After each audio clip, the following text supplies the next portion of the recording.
الملك القدوس السلام المؤمن المهيمن العزيز الجبار المتكبر سبحان الله لما سمعوا الذكر ويقول أنفسكم عزيز عليه ما عنتم حريص عليكم بالمؤمنين رؤوف رحيم فإن تولوا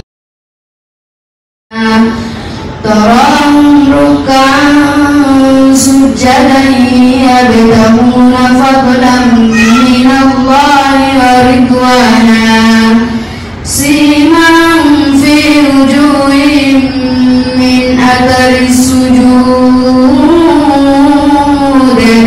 ذلك مثلهم في التوراة ومثلهم في الإنجيل كزرع أخرج شطأه فآزره فاستغلظ فاستوى على سوقه يعجب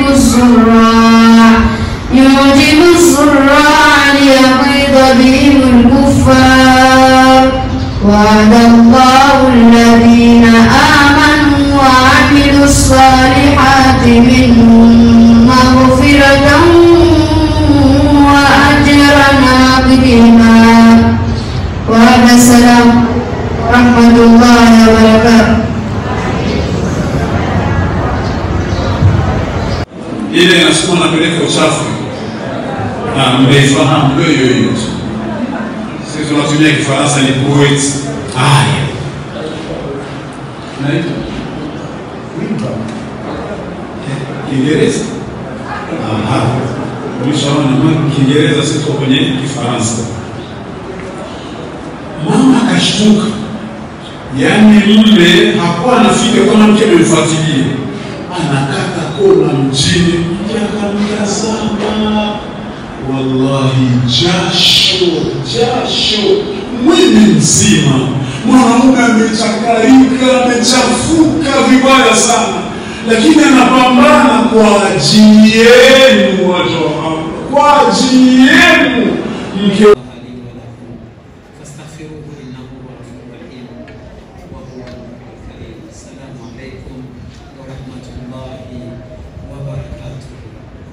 استهزاء.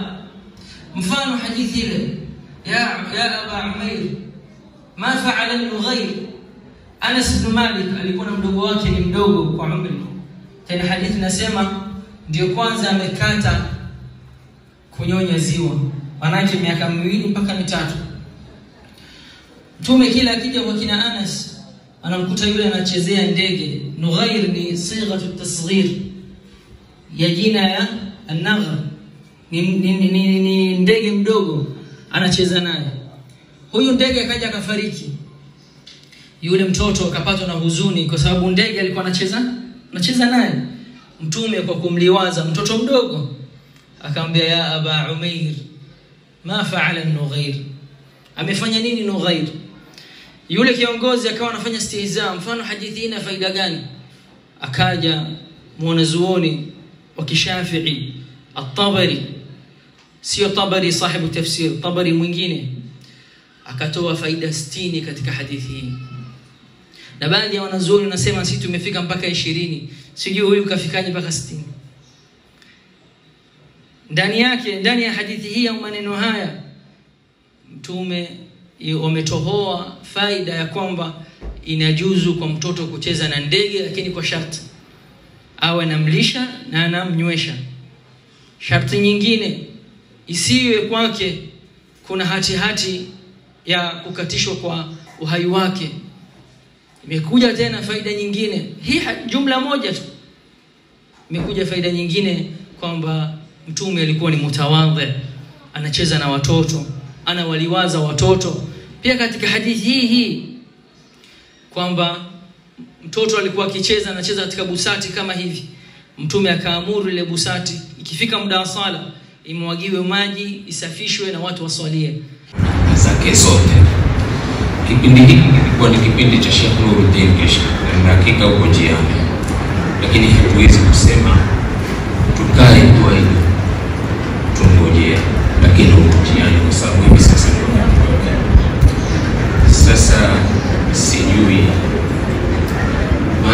leo kwa hawa wageni, kusema kweli, wakija wageni wasipendi kuzungumza, kwa sababu mazungumzo ya wageni ni mazungumzo ya kigeni vutio.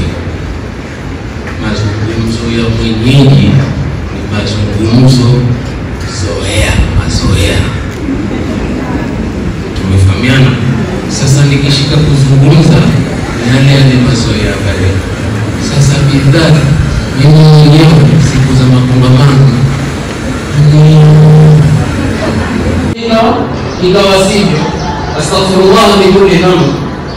Kipimo tumepewa na sharia na Mtume ametupa vipimo vya kuchagua, kisha unatawakali kwa Mungu Mwenyezi Mungu tawfiki.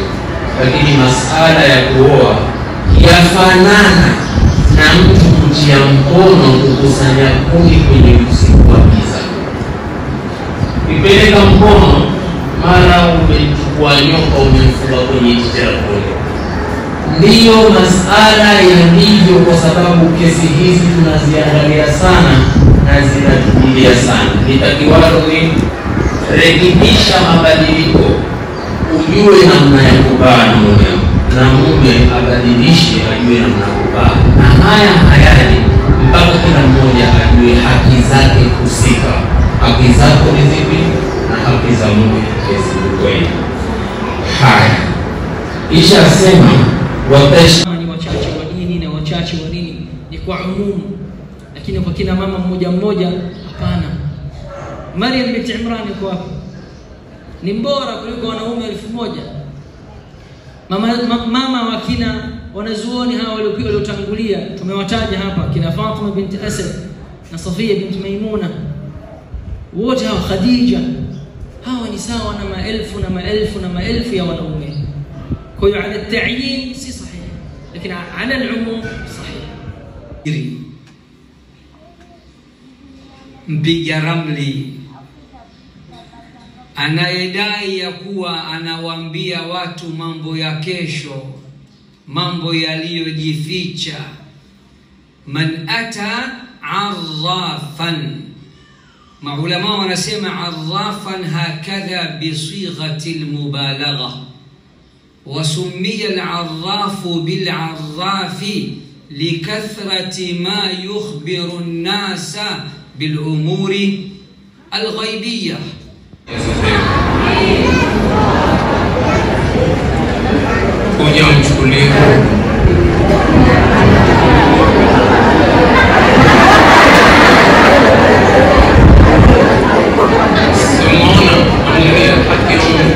Hii ni dalili ya kuwa ni elimu yenye manufaa.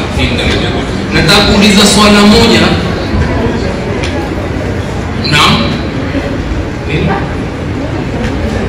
Upande wa kulia huko sasa, si ndio? Kisha baadaye itakuwa ni huko. Sasa huko mimi naona nitakuwa pengine ni ubwete. Lakini itakuwa pengine ni ubwete wa mtu kusema kweli au utakao Mungu. Lakini katika kujibu hili swali, mweke Mungu ya kuwa ni hivi ninavyojibu na nachukua zawadi kwa ninaloliamini, na likitokea liwe hivi nililojibisha. Si mmenipata vizuri? Sasa itakuwa ni swala lenye kuyut na vifungo. Ibu kwa dhati za roho yako ni hivi, na likitokea liwe hivi, na mimi nitachangia kwenye hivyo. Sawa? Swali. Nataka atakayejibisha kwanza nyoshe mkono. Haya, rudi tayari. Haya. Angalia mama. Afwan. Twasema. Afa kuoa wake wangapi?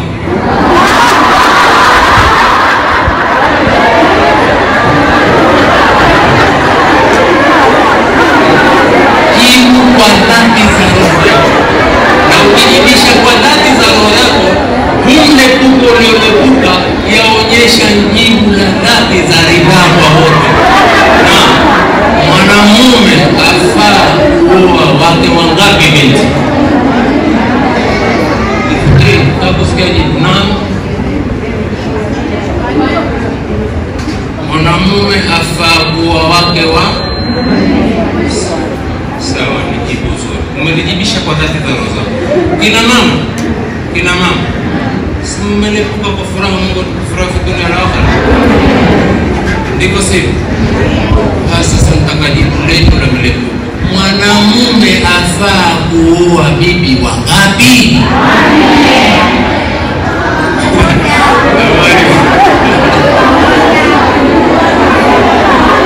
Kutana kwetu kwa mara ya mwisho na huku wasikuapizana, lakini kwa kuwa amekuja na tumefanya programu hii pamoja, alhamdulillah, tunajua ni mmoja kati ya waanzilishi na hakosi chochote kwa Mungu wake, na ni moja katika athari njema alizoziacha, jazakallahu khairan, ambapo tumependelea pia na hili linalofuata ameshahidi asikose kujira kwa Mungu wake kwa kafaa billahi shahida. Zinda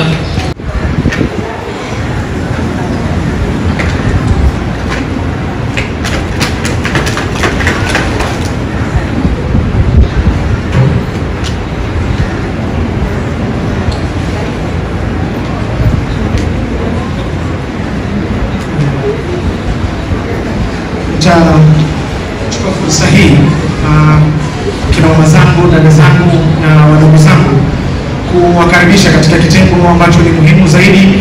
Mbele yangu kuna bango hapa na mwalimu wangu kipenzi chetu Sheikh Ali Bahero, kando na kuwa ni sheikh wangu, ni mwalimu wangu, vile vile pia ni katika wale masheikh ambao wanakuja katika Al-Haja TV kila siku kwa ajili ya kutupeperushia vipindi. Sheikh Ali Bahero kila siku ya Jumatano ana kipindi kuanzia saa 2:30 mpaka saa 3:30 kupitia Al-Haja TV, kinaitwa Ijue Dini Yako. Ni kipindi maalum kwa ajili ya maswali na majibu, kwa ajili ya kupata ufahamu zaidi kwa yale maswali ambayo yanakuumiza akili. Mimi jina langu naitwa Mohamed Atibu Abdallah, lakini najua wengi wananifahamu na kwa maarufu zaidi ni presenter 001, ni host katika runinga ya Al-Haja TV, stesheni ya kwanza ya Kiislamu inayofanya vizuri nje na ndani ya taifa la Kenya. Kwa leo Fadhilatu Sheikh ameniomba tu kuwa msimamizi ama mwendesha ratiba fupi kwa ajili ya kuchangia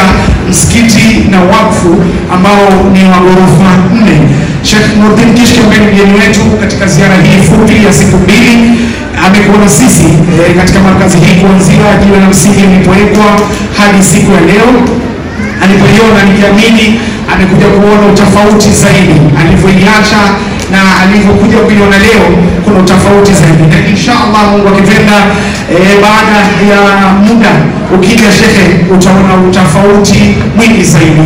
Hivyo nichukue fursa hii mimi kukaribisha sana shekhe, na shekhe mpaka kutoka alikotoka kuja hapa, naamini mama zangu, dada zangu hatutamwangusha, si hivyo?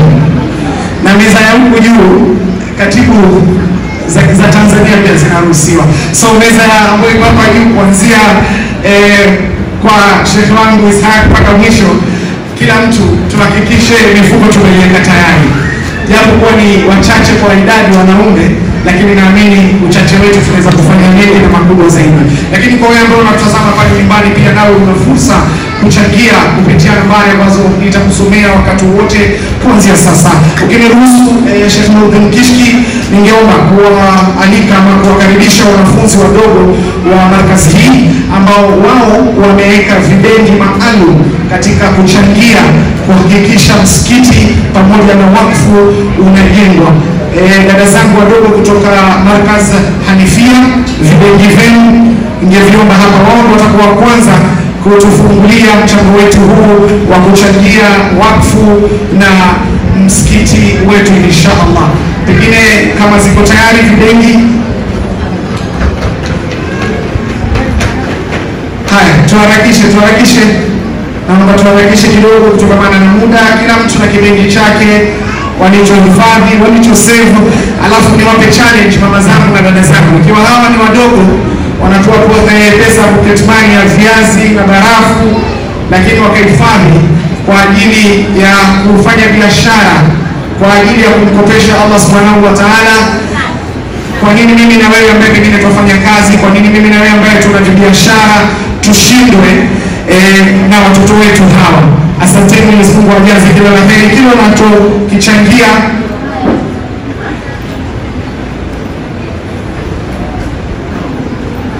kila wanachochangia wanafunzi wetu hao. Mwenyezi Mungu atilie baraka, atilie nuru, afukulie vifua vao kwa yale wanaohifadhi, yale wanayosoma, yawe ya kuwanufaisha wao na sisi na kesho akhera insha Allah.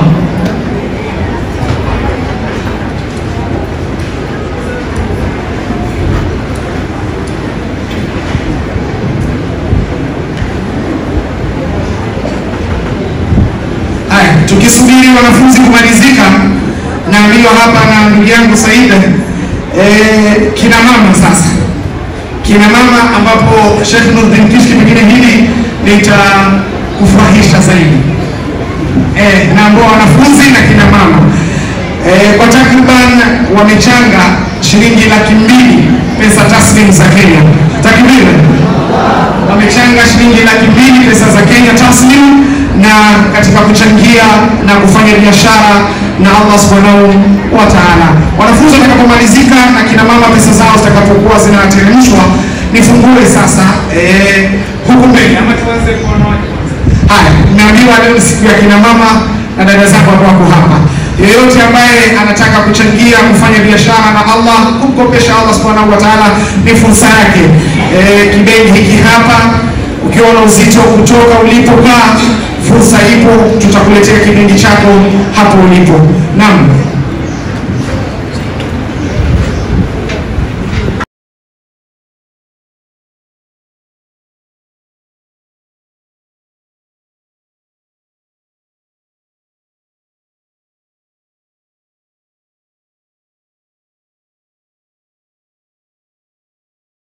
Mswahafu. Kwa hivyo mtoto ana akili kama ulivyosema, nguvu za kushika na nguvu za macho kuona.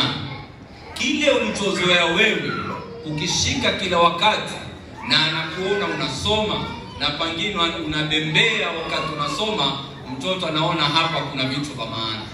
Kwa hivyo na yeye anataka kile ushikacho wewe.